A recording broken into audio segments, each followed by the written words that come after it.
Bismillahirrahmanirrahim. Tapi ketika ada seorang suami memberikan hadiah kepada istrinya, hadiahnya mahal. Contohnya, dikasih mobil Jazz terbaru. Ibu-ibu nggak usah amin, nggak usah, Bu. Contoh. Dikasih Honda Jazz yang terbaru. Kira-kira seorang suami merahasiakan hadiahnya atau langsung cerita? Merahasiakan. Mi, mau kasih hadiah. Hadiahnya apa, Bi? Rahasia. Tunggu aja hari hanya. Aduh, hari apa sih? Gitu. Gitu. Saya mengibaratkan saja. Ketika hari H datang, suami pun masih menahan-nahan. Karena dia tahu hadiah yang akan dia berikan itu mahal. Bi, ini sudah hari hanya, Bi. Mana hadiahnya? Udah. Tutup mata dulu. Hitung dari 2000 gitu kan. Kan panjang. Dan ketika diberikan, ini loh hadiahnya, Honda Jazz. Akhirnya surprise-nya itu kerasa.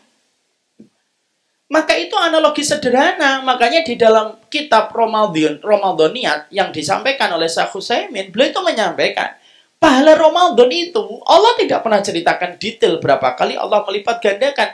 Kenapa Allah rahasiakan? Li'adhamil jaza' min tilkal hasanat. Karena saking besarnya pahala yang menanti bagi orang yang beramal di bulan Ramadan. Dan itu hanya Allah berikan ketika kita di bulan Ramadan. Sebesar-besarnya kita beramal di 10 hari yang pertama di bulan Dzulhijjah masih kesebut keutamaannya. Mengalahkan orang yang berjihad. Masih disebut. Ma min ayyamin alamalu sholih fiha bailallah min hadhil ayyamil ashr. Karena masih disebut oleh Rasulullah.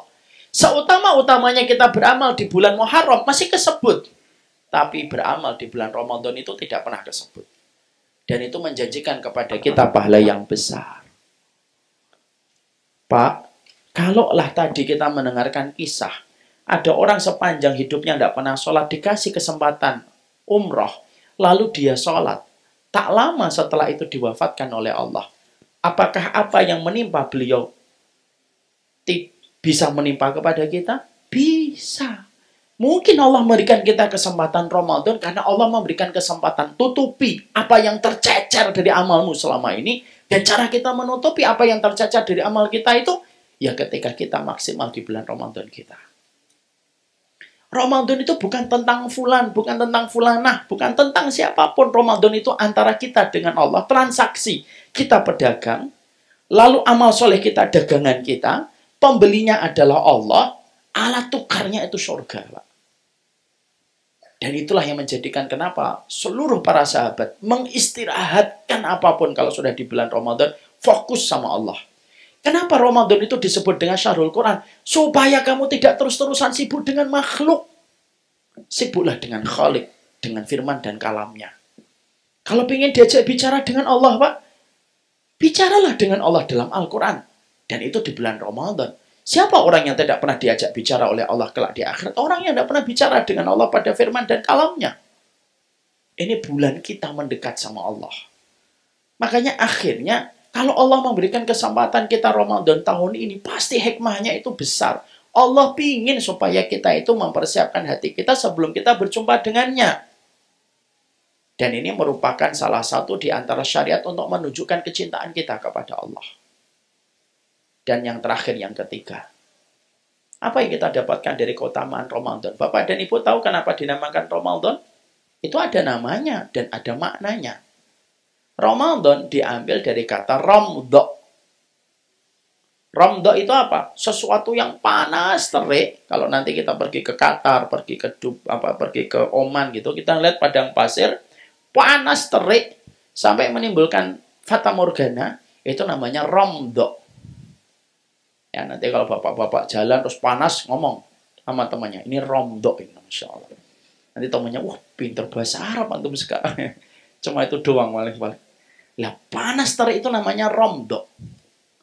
Lalu kenapa Ramadan itu dinamakan Ramadan? Lisyiddatir Ramdha. Karena kenapa bulan Ramadan dinamakan Ramadan? Kata Imam Syaukani di dalam Fathul Qadir dijelaskan. Karena dua-dua makna. Satu, Karena Allah memberikan perintah kepada matahari membakar teriknya lebih panas daripada sebelum dan sesudah Ramadan. Makanya maaf ya Pak, kalau kita puasa sunnah, nggak sahur, biasanya biasa atau tidak biasa? Biasa. Nggak sahur gitu, biasa. Coba pas Ramadan nggak sahur Pak. Ngelihat kan ibu kering jam 9 udah kayak rendang. Ya kan? Ngelihat es teh berembun gitu, oh, Masya Allah. Dan kenapa kalau kita pas Ramadan tidak sahur itu terasa lapar? Karena memang Allah menjadikan seluruhnya itu menjadi ujian bagi orang yang puasa. Makanya dinamakan Ramdok, diambil dari akar kata Ramdok menjadi Ramadan. Yang kedua, kenapa dinamakan bulan Ramadan itu Ramadan? Li'annahu yarmudus sayyiati bil hasanat, kata Imam Syaukani. Karena sesungguhnya tidak ada terbentangnya waktu yang paling banyak Allah menghanguskan dosa kecuali di bulan Ramadan, Pak. Makanya setiap orang yang betul-betul berpuasa dengan akidah yang benar, tauhid yang benar, ihtisabannya itu benar, lalu betul-betul menghadirkan maknanya ketika dia berpuasa, seiring dengan setiap rasa yang dia dapatkan di bulan Ramadan, seiring itu pula Allah menghapuskan dosanya. Makanya tadi kata Imam Ibnu Katsir berkata, Allah tidak ada dua prime time yang paling banyak membebaskan manusia dari api neraka kecuali dua. Pada saat Arafah, dan yang kedua pada saat di bulan Ramadan. Kalau pada saat Arafah, hanya 3 jam, Pak. Pada saat bulan Ramadan, itu 1 bulan. Allah bentangkan jaraknya. Untuk kita memohon ampunan, diampuni dosa-dosa kita oleh Allah. Inilah 3 keutamaan Ramadan. Apa yang harus kita lakukan nanti di bulan Ramadan? Masya Allah. Setidaknya ada banyak hal, tapi waktu jualah yang membatasi. Masya Allah. Tapi setidaknya akhirnya mungkin kesempatan muhadharah kita dan kesempatan sharing kita pada kesempatan hari ini, setidaknya kita memberi makna kembali terlebih dahulu kepada Ramadan kita. Ramadan itu bukan sekedar fikih, Ramadan itu bukan hanya sekedar sunnah, tapi Ramadan itu juga bukan hanya sekedar rutinitas. Tapi Ramadan itu hadiah terbaik yang Allah berikan kepada manusia. Tidak ada yang menghargai Ramadan kecuali satu, dia kolektor surga pada hatinya. Jangan memberi Ramadan sekedarnya. Jangan memberi Ramadan apa adanya. Jangan memberi Ramadan ala kadarnya. Tapi berikanlah Ramadan yang terbaik. Dari versi terbaiknya kita itu ya Ramadan. Karena sesungguhnya idealnya orang mukmin itu adalah Ramadan yang dia jalani. Maaf ya, kalau Ramadan kita nanti tidak bisa menjadikan kita gampang bersedekah, di bulan mana lagi kamu akan sedekah kalau Ramadan tidak membuatmu dermawan? Kalau Ramadan tidak menjadikan kita khatam Al-Quran, di bulan mana lagi kita akan khatam Al-Quran kalau bukan di bulan Ramadan? Inilah Ramadan kita. Semoga Ramadan ini menjadi Ramadan terbaik kita. Allah tidak meminta yang banyak, tetapi Allah meminta yang terbaik. Ingat, Allah tidak menerima yang recehan. Allah tidak menerima yang apa adanya, tapi Allah menerima yang terbaik. Maka hiasilah setidaknya dengan doa mulai hari ini. Semoga amalan Ramadan kita diterima oleh Allah Subhanahu wa taala. Mari kita tutup dengan sebuah doa yang kita lazimi dari Yahya bin Katsir. Doanya ini nanti kita ucapkan supaya kita tahu betapa besarnya perhatian orang-orang solih terdahulu terhadap Ramadan dan terhadap amal yang mereka lakukan di bulan Ramadan.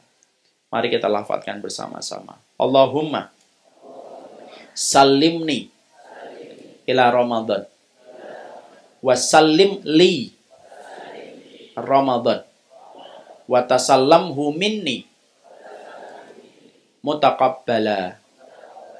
Ya Allah, sehatkanlah aku, sampaikanlah aku hingga di bulan Ramadan. Hantarkanlah Ramadan kepada diriku dan jadikanlah seluruh ketaatanku di dalam bulan Ramadan engkau terima di sisimu. Kita lazimkan doa ini sampai Ramadan nanti datang. Allahumma sallimni ila Ramadan wa sallimni Ramadan wa tasallamhu minni mutaqabbala. Saya ulang kembali. Allahumma sallimni ila Ramadan wa sallimli Ramadan wa tasallamhu minni mutaqabbala. Insyaallah doa ini kita lazimkan sampai Ramadan datang. Cahaya surganya pada kehidupan kita. Semoga Allah memberikan hati kita bisa menghargai Ramadan. Karena Ramadan tidak akan dihargai kecuali hati yang merindu kepada surganya Allah. Ini yang dapat saya sampaikan. 10 menit lagi, itu pun sudah 30 menit yang lalu. Saya mohon maaf karena materinya sangat panjang. Ini pun sebenarnya masih mukadimah juga ini. Karena kita belum nyampe kepada apa yang kita harus lakukan di bulan Ramadan. Tapi materi itu memang harus pelan-pelan. Kita teringat apa yang dikatakan oleh Al-Khatib Al-Baghdadi. Man ta'allama jumlatan, dhahaba minhu jumlatan. Orang itu kalau belajar langsung banyak, hilangnya langsung banyak. Ya. Yang paling baik belajarnya dikit, hilangnya banyak. Nah itu, dari mana sisanya? Ya, kita mengamalkan perkataan salaf, belajar itu yang terpenting bukan banyaknya. Tapi dari apa yang kita pahami, yang menjadi keberkahan yang lahir pada kehidupan kita. Ya Rabbi syukran, hadaita qalbi syukran.